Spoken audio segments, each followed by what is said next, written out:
हरे कृष्णा, राधे राधे। आज इस वीडियो में हम अक्षय तृतीया के विषय में चर्चा करने वाले हैं। अक्षय तृतीया पे हमें क्या करना चाहिए, क्या नहीं करना चाहिए, अक्षय तृतीया की क्या विशेषता है, अक्षय तृतीया पर हम भगवान को क्या भोग लगाएं, कैसे स्नान कराएं, तो आज इस वीडियो में हम यही जानेंगे। तो अगर आप मेरे चैनल पर नए हैं या अभी तक आपने मेरे चैनल को सब्सक्राइब नहीं किया है तो प्लीज़ मेरे चैनल को सब्सक्राइब कीजिएगा और अपना प्यार मेरे पर हमेशा इसी तरह बनाए रखिएगा। तो हम शुरू करते हैं। तो देखिए, अक्षय तृतीया एक ऐसा दिन है जो अपने आप में ही अक्षय फल देने वाला है। अक्षय तृतीया पे हमें कोई भी कार्य करना हो, कुछ भी कार्य करना हो शुभ के लिए, तो हमें किसी पंडित से पूछने की ज़रूरत नहीं है। उसका हर क्षण लाभकारी होता है, अक्षय फल देने वाला होता है। अगर किसी बच्चे की शादी ना सूझ रही हो, माँ बाप चिंता में हैं, तो आप अक्षय तृतीया के दिन उनकी शादी कर दीजिए बिना पंडित से पूछे हुए। और अक्षय तृतीया पर ही यदि हमें किसी घर में प्रवेश करना हो, गृह प्रवेश करना हो, या हमें किसी व्यवसाय के लिए ज़मीन लेनी हो या व्यवसाय शुरू करना हो, तो अक्षय तृतीया का दिन बहुत ही शुभ होता है। इस समय तो खैर लॉकडाउन चल रहा है तो हम कुछ नहीं कर सकते हैं।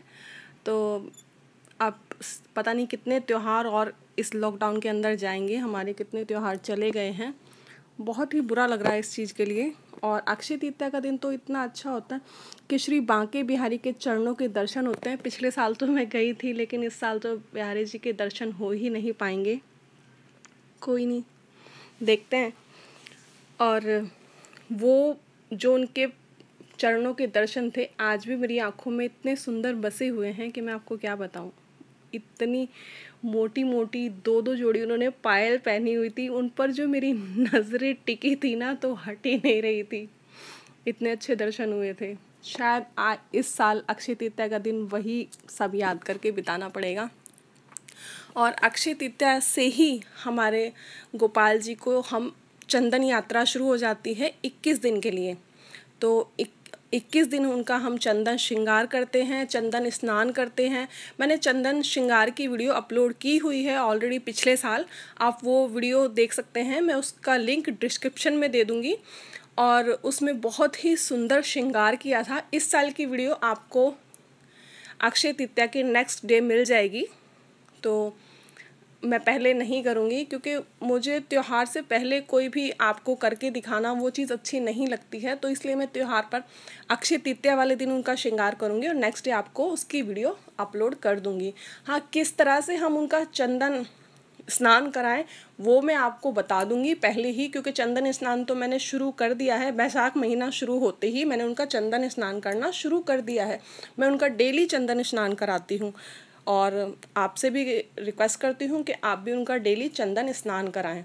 चंदन स्नान कराने से हमें एक तो ये भी फ़ायदा होता है कि हमारे गोपाल जी का चेहरा एकदम निखरा निखरा रहता है। दूसरा, उन्हें गर्मी नहीं लगती है, गर्मी से उनका बचाव होता है।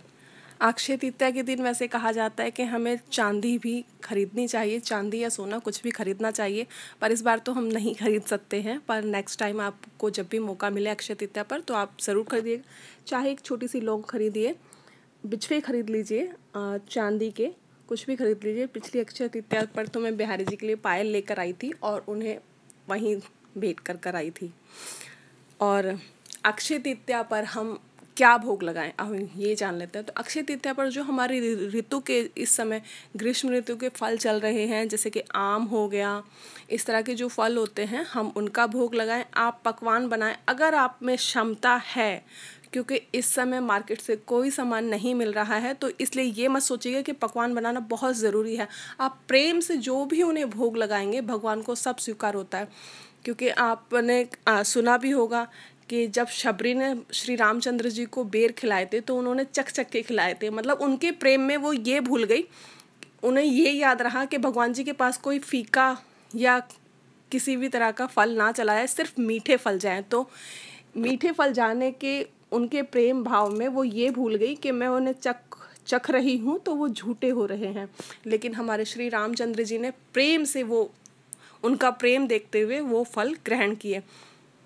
तो इसीलिए आप निराश ना होइएगा कि हमारे पास ये नहीं है और हम इसका भोग लगाना चाहते हैं। आपके पास जो है आप वही बनाकर उनका भोग लगाइए।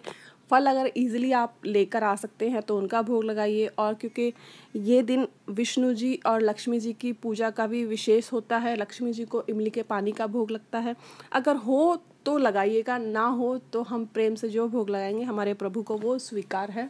ऐसा कुछ नहीं है कि हमें उसी चीज़ का भोग लगाना है। और एक बात मैं आपसे और कहना चाहती हूँ कि अक्षय तृतीया पर बहुत से लोग उपवास रखते हैं, पर अगर आप स्वास्थ्य से बिल्कुल ठीक हैं तभी आप उपवास रखिएगा। अगर आपके शरीर में ज़रा भी कमजोरी है या थोड़ी सी भी तबीयत खराब है तो आप उपवास मत रखिएगा, क्योंकि कोरोना बीमारी से लड़ने के लिए हमें पूरी डाइट की ज़रूरत है। इसलिए आप उपवास तभी रखिएगा जब आपकी इम्यूनिटी पावर स्ट्रांग हो। अगर वीक है तो आप उपवास मत रखिएगा, मेरी आपसे रिक्वेस्ट है।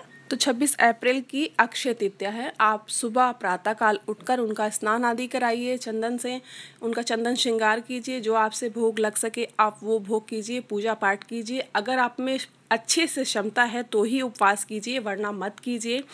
और अगर आप चंदन उनका स्नान वो श्रृंगार नहीं करना चाहते हैं तो आप उन्हें पीले रंग के वस्त्र पहना सकते हैं, क्योंकि पीले रंग के वस्त्र उन्हें उस दिन पहनाए जाते हैं और पीला रंग उनका अति प्रिय है। आपको जानकारी अच्छी लगी हो तो इसे आगे शेयर कीजिएगा। आपको वीडियो अच्छी लगी हो तो मुझे कमेंट करके भी ज़रूर बताइएगा।